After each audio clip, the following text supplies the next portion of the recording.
Ikipe ya Rayon Sport ikomeje gutanga ibimenyetso by'uko ari ikipe izaba ikomeye mu mwaka w'imikino ya 2026-2027. Ni ikipe imaze gutsinda imikino yayo 9 yose imaze gukina, imikino ya pre-season ndetse harimo n'imikino ya Sekafa Kagame Cup, dore ko byaje kurangira ikipe ya Rayon Sport yegukanye Sekafa Kagame Cup yaherukaga nyuma y'imyaka 28. Nyuma y'uko ubuyobozi bw'ikipe ya Rayon Sport bw'umwaka ushize 2025-2026 bwari buyobowe by'umwihariko n'ingoma tw'isi y'abasaza, nyuma y'uko ubuyobozi buranzwe no kutumvikana, ikigo cy'igihugu cya RGB cyaje kwinjira mu kibazo cy'iyi kipe, bityo baza gushyiraho Murenzi Abdallah nk'umuyobozi ugomba kuyobora ikipe mu gihe cy'amezi 3 kugira ngo ahoshe umwuka wari urimo, umwuka utari mwiza. Bityo Murenzi Abdallah afata amezi 3 ndetse na komite bari kumwe kugira ngo atangire kuyobora ikipe. Nyuma y'uko Murenzi Abdallah ahawe ubuyobozi bwo kuyobora ikipe ya Rayon Sport ndetse na komite bari kumwe, bakaba baraguze abakinnyi bose 9, ariko muri abo bakinnyi bose baguze babaye flop. Bityo Murenzi Abdallah na komite bari kumwe baza gufata icyemezo gikomeye, icyemezo cyo gushaka directeur technique uzabafasha kuyobora ikipe ya Rayon Sport ndetse n'umushinga bari bafite, ndetse bashaka n'umutoza uzabafasha ari we Haringingo Francis Christian Mbaya, nk'umutoza agaragaza ko ari umutoza w'umuhanga ushobora gutoza abana bakiri batoya kandi bagatanga umusaruro nk'uko yari arimo abikora mu ikipe ya Kiyovu Sport. Bityo Murenzi Abdallah arokrita umutoza hakiri kare ndetse arokrita na directeur technique kugira ngo baze kumufasha kubaka ikipe y'umwaka wa 2026-2027.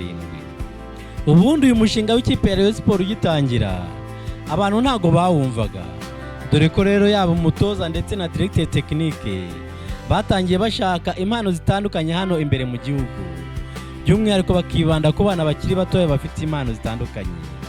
By'umwihariko rero bibanda ku bakinnyi batabanzaga mu makipe yabo, bityo abantu bakavuga ati Rayon Sport irarimbutse, Rayon Sport imiragana he, kirimo kurokirita abakinnyi badakomeye, abakinnyi batabanzaga mu makipe yabo, kandi kugira ngo ikipe ikomere ariko igomba kubanza kurokirita abakinnyi bari beza imbere mu gihugu.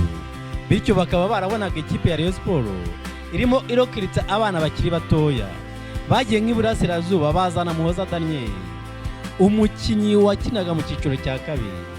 Bityo rero itangazamakuru, abafana bakibaza kuri iyo mirokritire mu ikipe ya Rayon Sport, ariko yaba ubuyobozi, yaba directeur technique ndetse n'umutoza bose bari bafite icyerekezo cy'umushinga wabo berekezagamo. Nyuma yaho ikipe ya Rayon Sport yaje kurokrita abanyamahanga biza, ariko nabo batavugagaho rumwe n'itangazamakuru ndetse n'abafana ba Rayon Sport. Bityo ariko kubera ko umutoza ndetse na directeur technique bari bazi icyo barimo kubaka, bakomeza umushinga wabo.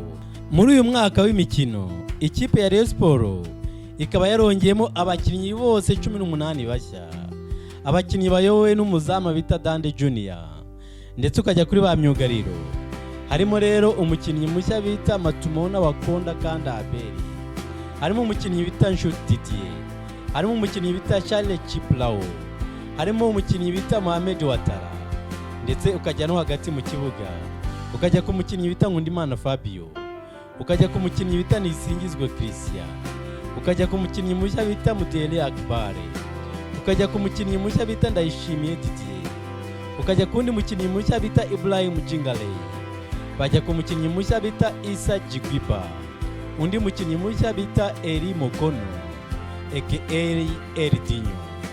Ndetse rero ab'imbere y'ikipe yongeyemo harimo Boris Gibenu, hakabamo umukinnyi bita Antonio Atiso Kojo, haza umukinnyi w'umunyarwanda ukiri muto cyane bita Muhoza Daniel, Iradukunda Erita nawe n'undi mukinnyi mushya, Hakizimana Zuberi n'umukinnyi mushya, ndetse n'umukinnyi bita Junior Kameni Herman.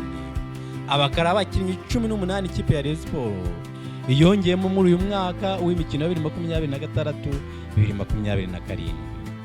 Nubwo Rayon Sport yongeyemo abakinnyi 18 bose muri squad yabo, ariko yatangiye pre-season hakiri kare kugira ngo batangire bitegure, ndetse batangira no gukina imikino ya gishuti itandukanye n'amakipe atandukanye, dore ko kugeza ubu ngubu bamaze gutsinda imikino yabo yose uko ari 9, imikino yabo bamaze gukina muri pre-season. Ikipe ya Rayon Sport yahereye ku ikipe bita Jamusi, niyo batangiye gukina umukino wayo wa mbere muri pre-season, maze bityo umukino urangira ikipe ya Rayon Sport itsinze Jamusi ibitego 4-3 y'ikipe ya Jamusi. Tuzirikane ko ikipe ya Jamusi FC ari ikipe yo muri Sudani y'Epfo. Ikipe ya Rayon Sport kandi yongeye gukina umukino wa gishuti n'ikipe ya Gor Mahia yo muri Kenya, cyane cyane bakinnye ku munsi w'igikundiro, aho ikipe ya Rayon Sport yabatsinze ibitego 2-0. Bityo rero bahita binjira muri Sekafa Kagame Cup.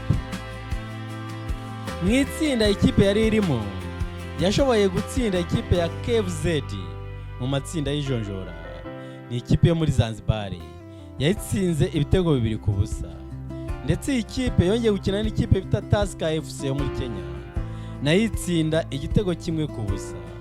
Ikipe kandi yaje gukina n'ikipe ikomeye yo muri Sudani, ikipe bita Al Hilal Sport Club, maze nayo itsinda igitego 1-0. Bityo abafana ndetse n'abakunzi b'iyi kipe batangira kwemeza ko ikipe yabo ishobora kubikomeye. Ikipe ya Rayon Sport yaje kujya muri kimwe cya kabiri cya Sekafa Kagame Cup, yongera guhura n'ikipe ya Jamusi yo muri Sudani y'Epfo, maze itsinda ibitego 3-1. Bityo rero ikipe ya Rayon Sport ikatisha itike yo kwerekeza ku mukino wa nyuma wa Sekafa Kagame Cup. Yaje kwahura n'ikipe ya Gor Mahia yo muri Kenya, n'ubundi ikipe bari bakinnye ku munsi wayo w'igikundiro, aho yari yayitsinze ibitego 2-0. Bityo rero ku mukino wa nyuma Sekafa Kagame Cup, ikipe ya Rayon Sport nayo yaje kuwutsinda, itsinda ikipe ya Gor Mahia ibitego 2-1. Bityo ishobora kwegukana igikombe cya Sekafa Kagame Cup yaherukaga nyuma y'imyaka 28 yose. Ikipe ya Rayon Sport kandi yakomeje kwitegura rero imikino rero ya shampiyona ya 2026-2027, ndetse n'imikino ya CAF Confederation Cup, yongera gutegura indi mikino ya gishuti. Harimo rero umukino wa gishuti ikipe ya Rayon Sport yakinnye n'ikipe bita Matare United yo muri Kenya, maze ishobora kwitsinda ibitego 3-0. Iyi kipe kandi kuri uyu mugoroba ku itariki 19 z'ukwezi kwa 8 yaje gukina undi mukino wa gishuti, maze ikinda ikipe bita Al Ahly Wadi Madani yo muri Sudani ibitego 2-1. Bityo maze ikipe imara imikino yose 9, imikino yakinye idatsinzwe umukino n'umwe, yose itsinze kandi igaragaza ko ari ikipe ikomeye. Yaba ikipe ya mbere yabo ndetse n'ikipe ya kabiri, ukabona ko ari abakinnyi beza, abakinnyi bazashobora gutanga challenge, ndetse abafana benshi batangira rero kuririmba amatsinda kuko byagenda kose bazageramo, dore ko batomboye amakipe nayo adakomeye. Bityo rero ikipe ya Rayon Sport ikomeza kugaragaza ko ari ikipe ikomeye, ikipe izatanga akazi muri iyi season. Nibaramuka rero bahembeye abakinnyi ku gihe, ntihagire ibibazo bivuka mu ikipe, izaba ari ikipe izatanga akazi gakomeye. Iyi kipe rero ikaba igiye gukurikizaho rero imikino rero ya Super Coupe, aho izakina n'ikipe ya Polisi, yawutsinda ikajya ku mukino wa nyuma igatsinda n'ikipe izatsinda hagati ya Kiyovu Sport ndetse n'ikipe ya Mukura. Ikipe ya Rayon Sport abafana bakomeje kuvuga bati ninde uzayihagarika ku ikipe yacu ikomeye igenda neza. Turabashimiye gukomeza kudukurikira, ibiganiro byacu nakagaruka, mukomeze kugira ibihe byiza.